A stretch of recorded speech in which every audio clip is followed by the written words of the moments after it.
Hi hello viewers, welcome to my channel.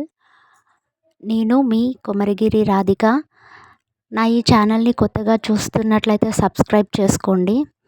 చాలామందికి ఒక సందేహం ఉంటుంది, అది మంగళవారం మంచిదేనా కాదా, ఆ రోజు ఎలాంటి పనులు చేయాలి, ఎలాంటి పనులు చేయకూడదు, అసలు ఏదైనా పని ప్రారంభించవచ్చా, అలాంటి సందేహాలు చాలామందికి ఉండవచ్చు. మంగళవారం మంచిదేనా అన్న వాళ్ళకి ఈ వీడియో.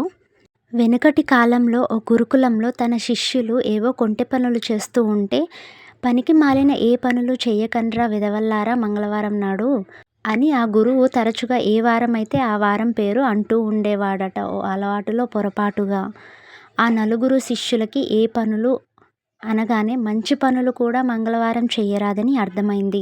ఇది కాస్త 10 మందికి తెలియడంతో మంగళవారం మంచి పనులు చేయకూడదన్న ఓ తప్పుడు భావన అందరి జనాల్లో స్థిరపడిపోయింది. హనుమంతుడి ఆరాధన వలన కార్యసిద్ధి కలుగుతుందని, అనారోగ్యాలు దూరమవుతాయని ఆధ్యాత్మిక గ్రంథాలు చెబుతున్నాయి. హిందూ మతంలో హనుమాన్ చాలీసాకి ప్రత్యేక స్థానం ఉంది. హనుమాన్ చాలీసా పఠనం వల్ల హనుమంతుడిని మెప్పించి ఆయన దీవెనలు పొందవచ్చని అంటారు. హనుమాన్ చాలీసా చదవటం వల్ల శని ప్రభావం కూడా పోతుంది. శాస్త్రం ప్రకారం మంగళవారం చాలా మంచి రోజు, శుభప్రదమైన మంగళప్రదమైన వారం. ఆంజనేయ స్వామికి, అమ్మవారు దేవతలకి అత్యంత ప్రీతికరమైన వారం ఈ మంగళవారం. అందుకే ఆలయాలలో మంగళవారం నాడు భక్తుల రద్దీ ఎక్కువగా ఉంటుంది.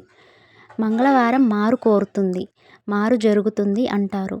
సౌభాగ్యానికి ప్రతీకగా నిలిచిన ఏదైనా వస్తువు కొంటే, ఫర్ ఎగ్జాంపుల్ చీరలు, నగలు, అలంకరణ సామాగ్రి వంటివి, ఆ తర్వాత కూడా మరో మారు ప్రాప్తిస్తాయని విశ్వసిస్తారు కొందరు.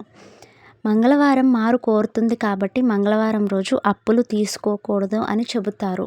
మంచి మనసుతో మంచి పని ఎప్పుడైనా ఏ వారం నాడైనా చేయవచ్చు. మంగళవారం మంచిది కాదని ఏ గురువు చెప్పలేదు, ఏ పురాణంలోనూ లేదు.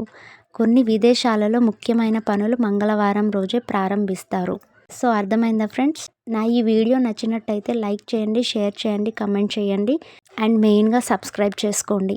Thanks for watching.